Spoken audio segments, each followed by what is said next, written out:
Good morning students. Tagore children academy Surajgarh की हिंदी की online class में आपका फिर से स्वागत है। अपन 12th क्लास के लिए 12th क्लास का जो टॉपिक अपना चल रहा था वो था कवि भूषण। कवि भूषण के बारे में अपन देख रहे थे। कवि भूषण अपने समय के राष्ट्रीय कवि माने जाते हैं। राष्ट्रीय कवि माने जाते हैं, क्यों माने जाते हैं? क्योंकि उस समय उनके रीतिकाल में कालीन कवि हैं वो, और रीतिकाल का जो प्रमुख जो विषय था या अन्य कवि जो रीतिकाल में जो काव्य रचना कर रहे थे उनको जो विषय था, प्रमुख विषय, वो श्रृंगारिकता को लेकर के काव्य रचना कर रहे थे। परंतु ये जो कवि थे भूषण जो थे वो उस लीग से हट करके राष्ट्रीय भावना से ओतप्रोत कविताओं का उन्होंने सृजन किया। उनकी कविताओं में वीर रस और ओज गुण जो है उसकी प्रधानता देखने को मिलती है। उनके जो आश्रयदाता थे छत्रपति शिवाजी और पंडा नरेश छत्रसाल को उन्होंने अपने काव्य का विषय बनाया। वैसे तो मैंने बताया था आपको, उनका परिचय जब दिया था कि अनेक राजाओं का उन्होंने आश्रय लिया, परंतु उन्होंने दो ऐसे राजाओं को अपने काव्य का विषय बनाया जो हिंदुओं के लिए गौरव थे, हैं और आगे भी रहेंगे। महाराज शिवाजी, छत्रपति शिवाजी जो हैं वो सदा के लिए हिंदुओं के लिए गौरव का प्रतीक बने रहेंगे। तो हिंदू गौरव को अपने काव्य में स्थापित करने का, प्रतिष्ठित करने का उन्होंने प्रयास किया। तो कई कवित अपन इनके देख चुके थे। आपके पाठ्य पुस्तक में 5 कवित जो है इनके संकलित हैं। 4 कवित अपन इनके देख चुके थे, जिसमें प्रथम जो इनका कवित था उसमें उन्होंने क्या किया कि जब शिवाजी, आपने देखा था कि शिवाजी जो है वो सेना लेकर के जब प्रस्थान करते हैं तो किस प्रकार से वहां का वातावरण जो है वो बन जाता है, उत्साह से परिपूर्ण होते हैं। वो उत्साह जो विभाव, उत्साह जो अपन ये कहें कि वीर रस है उसमें। कौन सा रस है? वीर रस है, क्योंकि उत्साह जो स्थायी भाव होता है वो वीर रस का स्थायी भाव है। तो उत्साह प्रारंभ में पंक्तियों में ही उन्होंने इस बात को चित्रित कर दिया कि इन कविताओं में कौन सा रस है? उत्साह। क्योंकि उत्साह से परिपूर्ण होकर के वो सेना लेकर के प्रयाण करते हैं, बंदी जन है उनका यशोगान कर रहे हैं, और उनके हाथी जो हैं वो पर्वतों, उनकी ठेल से पर्वत जो है वो क्या हो रहे हैं? चलायमान हो रहे हैं, और हाथियों के मद से ऐसा जैसे नदी नाले जो हो क्या हो रहे हैं, प्रवाहित। तो इस प्रकार से अतिशयोक्तिपूर्ण वर्णन उनका देखने को मिलता है। इस प्रकार से फिर दूसरा जो अपने कवि देखा उसमें उन्होंने बताया क्या कि औरंगजेब ने किस प्रकार से अपमान किया उनका। औरंगजेब ने 6000 जो मनसबदार थे उनके सम्मुख उनको क्या कर दिया? खड़ा कर दिया। पर शिवाजी ने न कुछ उनसे बोला और वहां से वो क्रोधित होकर के वहां से चले आए। तो उनके जो क्रोध थे, उनके क्रोध से औरंगजेब जो था उसका मुख जो था वो काला हो गया, और जितने भी सैनिक थे वहां औरंगजेब के वो पीले पड़ गए उनके मुख भय के कारण से। तो इस प्रकार का चित्रण किया देखने को मिलता था। फिर तीसरा जो पद था उसमें अपने देखा कि उन्होंने बताया कि आपकी जो भुजाएं हैं उन पर ही भूतल पृथ्वी का भार जो वो टिका हुआ है। दिक्पालों को और विंध्याचल आदि को तो व्यर्थ में ही नाम लिया जाता है, वह वास्तव में आपकी भुजाओं ने ही पृथ्वी को क्या कर रखा है? वहन कर रखा है। फिर उन्होंने बताया कि आपका जन्म ही किस कारण से हुआ है कि पृथ्वी पर का भरण पोषण करने के लिए ही आपका जन्म हुआ है। ईश्वर का तो नाम ही लेते हैं, वास्तव में आप ही पृथ्वी के जो लोग हैं उनका भरण पोषण करते। तो इस प्रकार से उन्होंने चित्रित किया। फिर चौथा जो पद अपने देखा उसमें उन्होंने बताया कि जिस प्रकार से हाथियों के समूह पर शेर का प्रभुत्व रहता है, जिस प्रकार से जल पर वाड़वा नल का प्रभुत्व रहता है, वनस्पति पर दावानल का प्रभुत्व रहता है, उस प्रकार से जिस प्रकार से समस्त राजाओं पर ब्राह्मण श्रेष्ठ परशुराम का प्रभुत्व है, उसी प्रकार से आपका जो पातशाही जो औरंगजेब की जो सैनिक है, या जहां तक औरंगजेब का जो साम्राज्य है उसके ऊपर आपका जो प्रभुत्व है वो स्थापित है। तो इस प्रकार से अपने इन कवित्व को सरलार्थ जो तो देखने को किया था। अब उसको कंटिन्यू करते हैं, आगे लेकर के चलते हैं। अगला जो कवित है उसमें कवि क्या कुछ बताना चाह रहे हैं, किस प्रकार से शिवाजी के प्रभुत्व को स्थापित करने का प्रयास कर रहे हैं, ये सब अपन देखेंगे। उससे पहले एक बार जो आज अपन कविता देखें उसके जो क्लिष्ट शब्द आए हैं उनका एक बार सरलार्थ आप नोट कर लें। दावा का अर्थ है आतंक, प्रभुत्व या दबदबा। नाग सर्प, नागजूह हाथियों का समूह, सरताज सबसे अधिक शक्तिशाली, पुरहूत, इंद्र, कुल, समूह या वंश, पश्चिम के, पक्षियों के, गोल, समूह, बाज एक शिकारी पक्षी का नाम है, अखंड, संपूर्ण, नवखंड, 9 खंडों या 9 भागों वाली, महिमंडल, पृथ्वी, तम, अंधकार, रवि किरण समाज, सूर्य की किरणों का समूह, पच्छाह, पश्चिम दिशा, पातशाही, बादशाहत, शिवराज, शिवाजी महाराज। ये इस प्रकार से क्लिष्ट शब्द आए हैं, उनका सरलार्थ जो है वो एक बार आप नोट कर लीजिए, ठीक है ना। अब देखो अंतिम जो इनका कविता है, इसमें कवि क्या बताना चाह रहे हैं, क्या कहना चाह रहे हैं, किस प्रकार से शिवाजी के प्रभुत्व को स्थापित करने का वो प्रयास कर रहे हैं, क्या कुछ कह रहे हैं। देखो, गरुड़ को दावा जैसे नाग के समूह पर, दावा नाग जूह पर सिंह सर ताज को, दावा पुरहुत को पहाड़न के कुल पर, दावा सबे पश्चिम के गोल पर बाज को, भूषण अखंड नवखंड महिमंडल में, तम पर दावा रवि किरण समाज को, पूर्व पच्छाह देश दक्षिण में उतर लो, जहां पातशाही तहां दावा शिव राज को। तो इस प्रकार से किस प्रकार से प्रभुत्व, जैसे पहला जो पद देखा था अपन, उसमें भी उन्होंने बताया था कि किस प्रकार से शिवाजी का जो प्रभुत्व है वो पातशाही पर, अर्थात औरंगजेब का जहां तक साम्राज्य है उस संपूर्ण साम्राज्य पर शिवाजी का प्रभुत्व स्थापित है। उसी क्रम में कवि आगे कह रहे हैं, क्या कुछ कह रहे हैं। देखो, गरुड़ को दावा जैसे नाग के समूह पर, नाग के समूह पर अर्थात सर्प के समूह पर जिस प्रकार प्रभुत्व होता है किसका, गरुड़ का, नाग के समूह पर जिस प्रकार प्रभुत्व होता है गरुड़ का, दावा नागजूह पर सिंह सरताज को, और नागजूह, नागजूह हाथियों का समूह, जिस प्रकार हाथियों के समूह पर शेर का, सिंह का प्रभुत्व होता है, शेर का, सिंह का प्रभुत्व होता है किसके ऊपर, हाथियों के समूह पर है, सिरता सर्वोपरि सिंह का प्रभुत्व होता है। दावा पुरहुत को पहाड़न के कुल पर, और पहाड़ों पर जिस प्रकार किसका प्रभुत्व होता है, इंद्र का प्रभुत्व होता है, पुरहुत इंद्र है, पहाड़ों के कुल पर, पहाड़ों के समूह पर जिस प्रकार इंद्र का प्रभुत्व होता है। भूषण अखंड नवखंड महिमंडल में, हाँ, दावा सभी पश्चिम के गोल पर बाज को, और गोल पर समूह पर, पक्षियों के समूह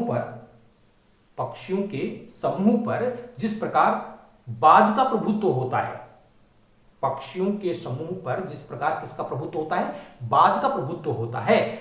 भूषण अखंड नवखंड महिमंडल में, भूषण कवि कहते हैं कि संपूर्ण 9 खंडों वाली जो पृथ्वी है, संपूर्ण अखंड, संपूर्ण 9 खंडों में विभाजित जो पृथ्वी है, इस पर तम पर दावा रवि किरण समाज को, इस पर फैले हुए अंधकार पर जिस प्रकार सूर्य की किरणों का प्रभुत्व होता है, 9 खंडों में विभक्त इस संपूर्ण भूमंडल पर फैले हुए अंधकार पर सूर्य की किरणों का जिस प्रकार प्रभुत्व होता है कि सूर्य की किरणें जो उदय होती है ना, तो इस संपूर्ण पृथ्वी का जो अंधकार है वो क्या हो जाता है, दूर हो जाता है। वैसे ही पूर्व पच्छाह देश दक्षिण में उतर लो, इस देश में पूर्व से पश्चिम, उत्तर से दक्षिण तक जहां जहां तक औरंगजेब का साम्राज्य है या उसके अधीनस्थ जो राजा हैं, उसके अधीनस्थ जो क्या है, राजा है, या जहां तक उसका साम्राज्य है औरंगजेब का, जहां पातशाही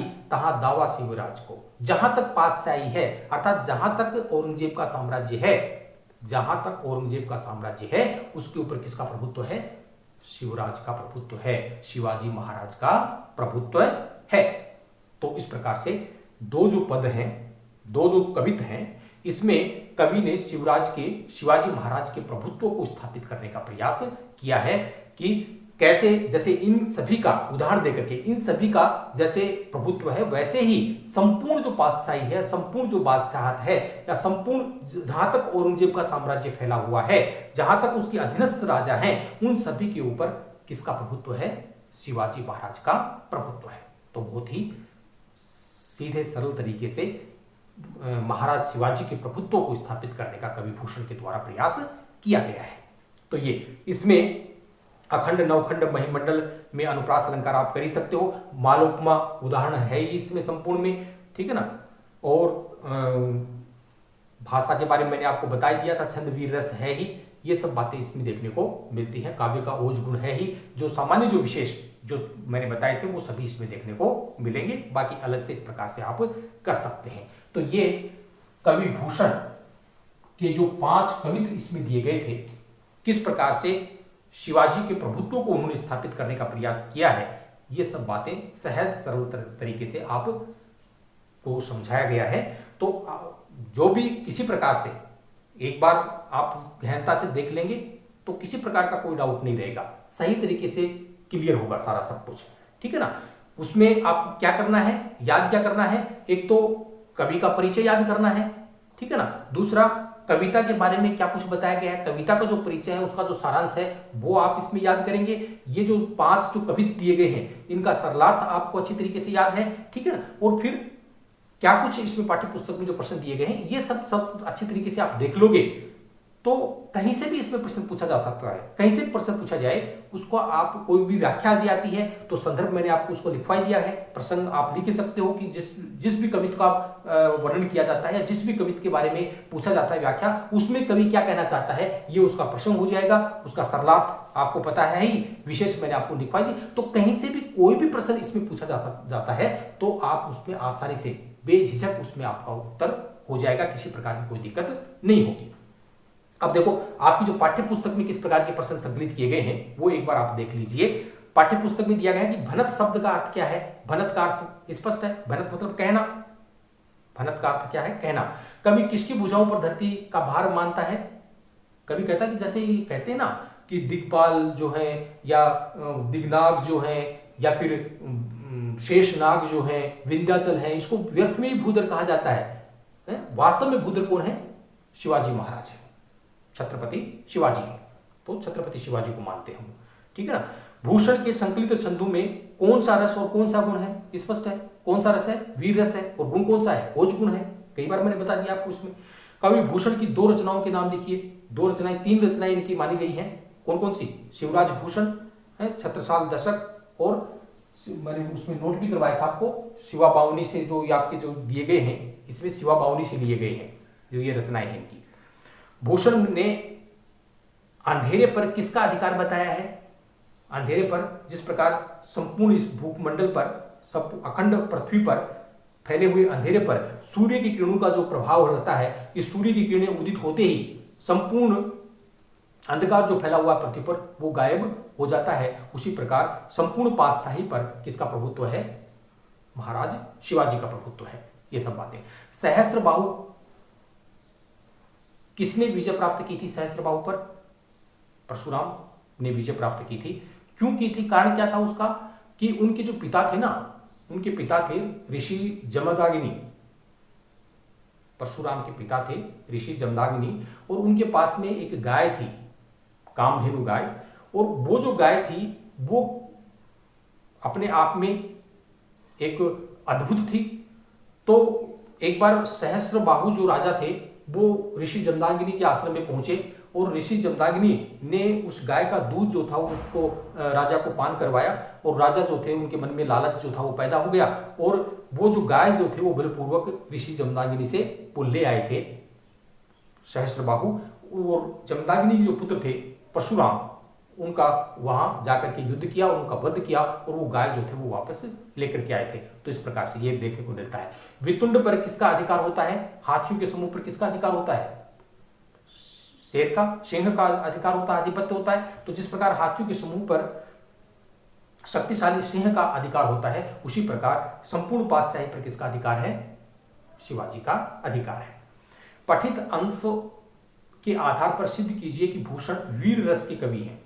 देखो संपूर्ण जितने भी कवित्व इसमें दिए गए हैं ना, उसमें सभी में कौन सा रस देखने को मिलता है? वीर रस। प्रारंभ में ही, प्रारंभ की जो पंक्ति है उसमें ही ये दिया गया है कि शिवाजी सेना जो लेकर के चलते हैं वो उत्साहित होकर के, उत्साह से परिपूर्ण होकर के सेना लेकर के चलते हैं, तो वीर रस का स्थायी भाव उत्साह है।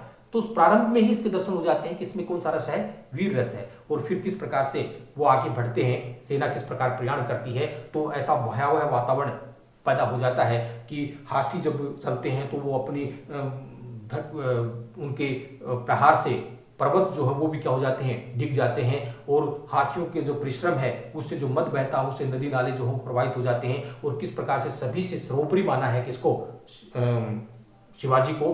तो संपूर्ण जितने भी कवि दिए गए हैं उसमें वीर रस का परिपाक देखने को मिलता है। तो ये सब आप उनके सारांश के रूप में आप इसमें लिख सकते हो। ये सब बातें इसकी पाठ्य पुस्तक के जो प्रश्न थे वो हो गए। अब इसमें कौन कौन से प्रश्न आपको करने हैं वह एक बार आप नोट कर लीजिए। नंबर 1 लिखें, जो आपको प्रश्न करने हैं उनमें नंबर 1 लिखो आप, भूषण की वर्णन शैली लिखो। भूषण की वर्णन शैली अतिशयोक्तिपूर्ण व अलंकारिक है। अतिशयोक्तिपूर्ण व अलंकारिक है। इस कथन को पाठ्य पुस्तक में संकलित, इस कथन को पाठ्य पुस्तक में संकलित भूषण के छंदों के आधार पर स्पष्ट कीजिए। देखो अपन इनके कवित्व मैंने बताया भी था कहां कहां अतिशयोक्ति अलंकार आया है कि हाथी जो प्रहार करते हैं तो पर्वत जो है वो भी क्या हो जाते हैं, इधर उधर हो जाते हैं। तो ये उनके जो परिश्रम है उससे हाथियों की जो मद है उससे नदी नाले जो हो क्या होने लगते हैं, प्रवाहित होने लगते हैं। तो अतिशयोक्तिपूर्ण वर्णन कहां कहां कौन कौन से अलंकार आए हैं, ठीक है, उसका मैंने बीच बीच में आपको चित्रण किया है। तो कौन से अलंकार उसमें उदाहरण सहित आपको इस बात की पुष्टि करनी है, तो ये सब आप करेंगे। संकलित छंदों की, दूसरा लिखो, संकलित छंदों के आधार पर शिवाजी महाराज की चारित्रिक विशेषताओं पर प्रकाश डालिए। देखो अनेक चारित्रिक विशेषताएं जो है वो शिवाजी महाराज की जो हो देखने को मिलती है इसमें। कंप्लीट कवित्व देखने को देखें तो वीर रस का परिपाक तो उनमें है ही, ठीक है ना। और फिर ये इस प्रकार की अनुशासन जो है वो उनकी सेना में देखने को मिलता है, ठीक है। एक अनुशासित राजा जो है वो देखने को मिलते हैं, वो ईश्वर के समान उन्हें बताया गया भरण पोषण करने वाला ये गुण। एक आदर्श व अनुकरणीय जो पुरुष हैं उसके सभी गुण जो हैं उनको उनके अंदर देखने को मिलते हैं। किस प्रकार प्रजा पालक है वो, ये सब बातें देखने को मिलती हैं उनके। और उनके वीरत्व का चित्रण जो है उसमें देखने को मिलता है। एक स्वाभिमानी राजा है, प्रजावत्सल शासक है, शत्रुओं पर प्रताप स्थापित करने वाले, प्रभुत्व स्थापित करने वाले राजा हैं। ये सब चारित्रिक विशेषताएं इनकी आपको देखने को मिलेंगी, ये सब देखो, ठीक है ना। आगे कवि भूषण के कर्तृत्व पर संक्षिप्त टिप्पणी लिखिए। कवि भूषण के कर्तृत्व पर संक्षिप्त टिप्पणी लिखिए। तो देखो इसमें आपको पहले तो उनका थोड़ा परिचय देना है कि वो रीतिकाल में होते हुए भी एक राष्ट्रवादी कवि के रूप में स्थापित हुए। अन्य कवि जो श्रृंगारिक प्रियता रचना कर रहे थे उन रास्ते को छोड़ करके वीर रस से जनित उन्होंने कविताओं का सृजन किया। और फिर 3 इनके प्रमुख जो रचनाएं देखने को मिलती हैं, कौन कौन सी, शिवराज भूषण,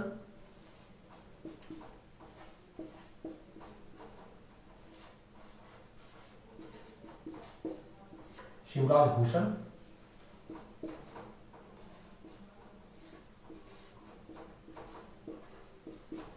शिवा बावनी और छत्रसाल दशक।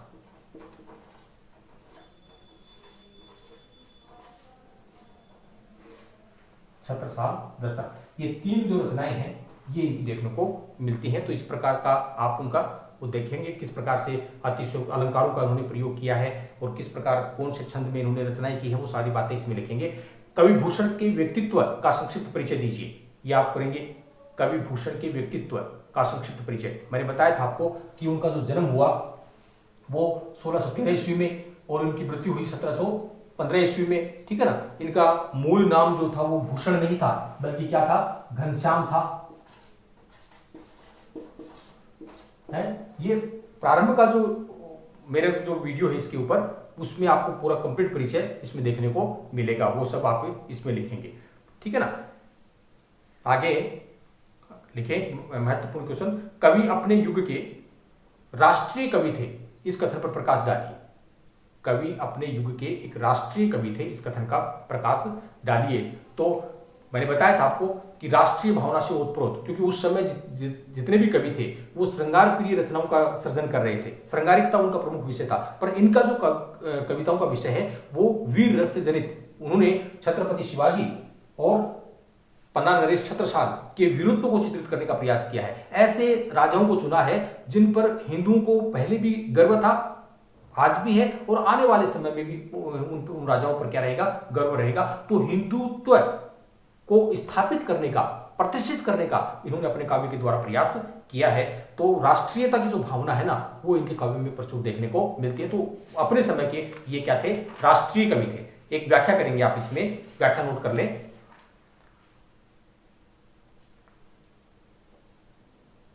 तेरो ही भुजानी से लेकर के बदनाम धरातल है, बदनाम धरातल है, इसकी आप, इस कविता की आप व्याख्या करेंगे। ये आपका कवि भूषण जो था वो कंप्लीट हुआ। 5 कविता दिए गए हैं, सहज सरल भाषा में उसका सरलार्थ मैंने आपको बताया है। और किसी प्रकार से आप अच्छे तरीके से यदि आप उनको देख लेते हो तो मैं कह रहा हूं कि इस पर किसी प्रकार का कोई भी यदि प्रश्न आता है तो सहजता से, सरलता से आप उसका आंसर दे दोगे, किसी प्रकार की कोई परेशानी नहीं होगी। बहुत बहुत धन्यवाद। और मेरे चैनल को आप सब्सक्राइब करें और अधिक से अधिक बच्चों के पास में भेजने का प्रयास करें जिससे वो लाभ उठा सकें। बहुत बहुत धन्यवाद।